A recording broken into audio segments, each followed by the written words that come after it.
Mr. Cruikshank. Come in.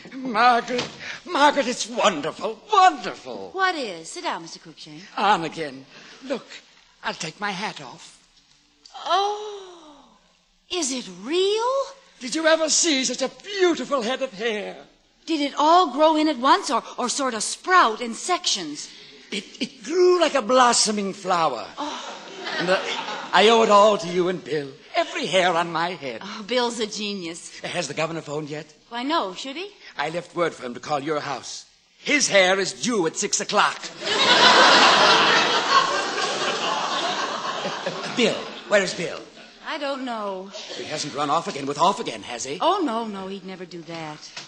Psst. Psst. Margaret, that door. Somebody's there. Oh, it must be Bill. Oh, Weldon, come here. Don't shoot, Cruikshank. I'll go quietly. Oh, come on in, dear. It's all right. Nobody's mad at you anymore. The governor called off the police. Everything's fine now. It is? Boy, I'm sure glad to get out of that sewer. Hey, Cruikshank, where'd you get the snappy toupee? This is real. It grew in since this morning. You two have earned my undying gratitude, Weldon. We all knew Margaret and you would think of something to get us out of this mess. Oh, yeah, well, the professor and I'll have off again licked in a week. Bill, there is no off again. It's on again, remember? What are you talking about? Oh, now, Bill, don't be modest. You deserve a share of the credit, too, you know. Something tells me my little wife has been helping me again. Wasn't it your idea to turn off again into on again? No, it wasn't. That's stupid. But, darling, it grows hair. So what? Who wants a beard grower? Not beards, Bill. Hair on the head. Who the devil wants hair? I do. And a million like me. If there were a million like you, I'd kill myself. It'll make a fortune, Bill. Oh, you're out of your minds. It doesn't compare with off again. It's just a sop for a handful of eggheads. Eggheads? Look at this. Look at my hair. You mean to say you put that stuff on your head? Certainly. And so did the governor. That does it. I suppose that idea came from my brain-laden spouse, too. Bill, it was for your own good. My own good? Don't you know that cream is unpredictable? Anything can happen to Egghead's head. Although in his case, it'll probably be an improvement. But, Bill... Of all the idiotic Budinsky tricks you've pulled on me, this is the worst. Prancing in like a prima donna and pulling the rug out from under me. Oh, you're talking like a child. I kept you out of jail, didn't I? I was doing all right myself, Wonder Girl. That's probably the governor now. I'll bet. He'll want to thank you personally instead of locking you up. If it wasn't for me, you'd be a convict. Hello? Mrs. Weldon? Yes? This is Dr. Sandler. I'm speaking to you from the governor's bedside. Oh, dear. Is he ill? He wants to speak to you himself. Just hold on. It's Mrs. Weldon. Where are they? Where's that throwback husband of yours and that lunatic scientist? Is something wrong, Governor? Wrong. I'll tell you what's wrong. That miracle cream has turned my head into glass. Oh, no. How can a fishbowl run for re-election? I'm ruined. My cranium has been sabotaged. I look like a chandelier. You mean glass? Real glass? Yes. Listen, I'll tap it. Oh, dear.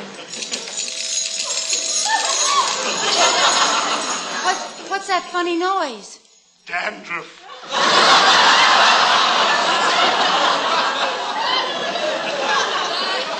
Well, I'm awfully sorry, Governor. Your maniac husband will be sorry. I'm calling out the state militia. Those two are going to jail. Oh!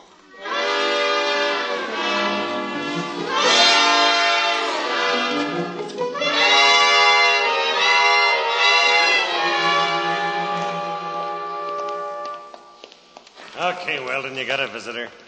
No, not her. Don't let her in here. Sorry, Bud. Orders. Bill, they tried to keep me from seeing you. You're darn tootin' they did. I told them to. I'm happy in jail. I'm safe. My wife can't help me.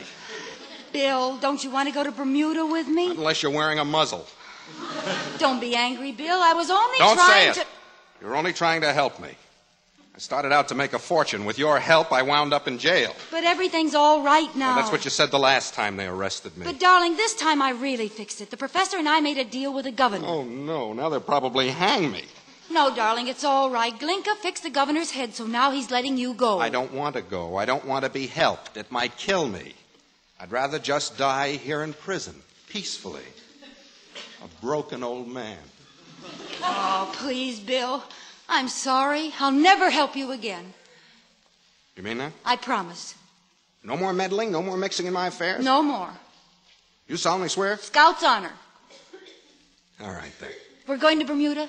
Well, we've still got the $5,000 from the Top L hat account, haven't we? Another visitor for you, Weldon. Professor! Mr. Weldon, Mrs. Weldon, I had to see you. I've just made the most amazing discovery. Look at this flower. It's beautiful, Professor, but we're not interested. No, feel it. Go ahead, touch it. Yeah, let me see. Holy Ike, it's steel. It's embalmed, petrified, will last forever. But it still has its perfume. Certainly. It fell into my embalming fluid by accident. A perpetual flower. This makes Luther Burbank look like a high school student. Thank you. All I need to develop it is a few $100. No, Professor, we're sorry. Margaret, honey, don't you realize what this means? It's not as big as Off Again, but it's still $1 million a year. We're back in business. Well, I don't know, Bill. We have to find a name for it. Forever Flower. How about the Forever Flower? The Forever Flower. Eternal beauty. The artist's answer to the atom bomb. Indestructible loveliness. Bermuda will have to wait. Oh, there's always Bermuda, darling. Let's go to work. Bill, What? you're a genius.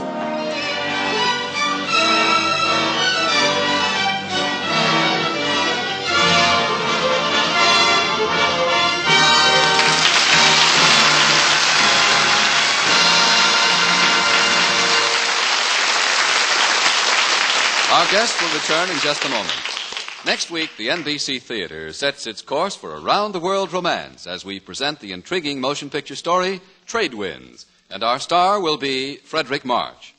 And now, here again are tonight's stars, Lucille Ball and Elliott Lewis, and screen director S. Sylvan Simon.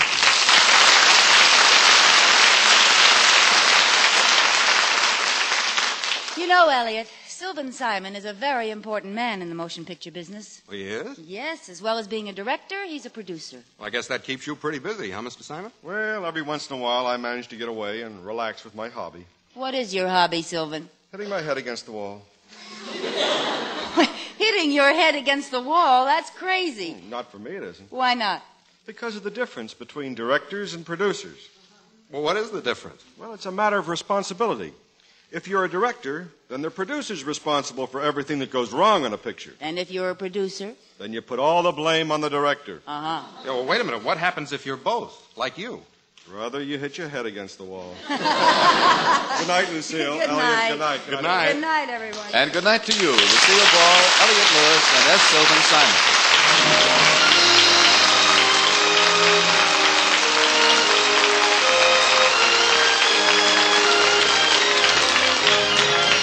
Her Husband's Affairs was presented through the courtesy of Columbia Pictures, producers of the soon-to-be-released film Lust for Gold, starring Glenn Ford and Ida Lupino. S. Sylvan Simon's latest production is Columbia Pictures' Miss Grant Takes Richmond, starring Lucille Ball, who will also be seen in the forthcoming Paramount production Sorrowful Jones. Included in tonight's cast were Hans Conried, Wilms Herbert, Jay Novello, Ken Christie, Herb Litton, and Dan Riss. Her Husband's Affairs was adapted for radio by Richard Allen Simmons, and original music was composed and conducted by Henry Russell. Production was under the supervision of Howard Wiley, associate producer Bill Karn. Your announcer has been Frank Barton.